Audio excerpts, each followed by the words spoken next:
How to find your school name settings on Likee app. Hello guys, in today's video I'm gonna show you how to find your school name settings on Likee app. First thing, go to Likee app and here you will find these three lines in the top corner. Click on it and then click on your profile here, and here you will find edit. Click on it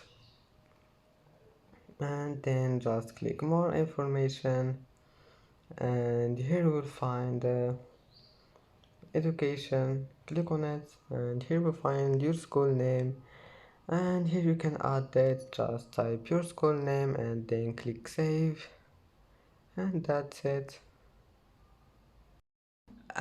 that's it for today's video.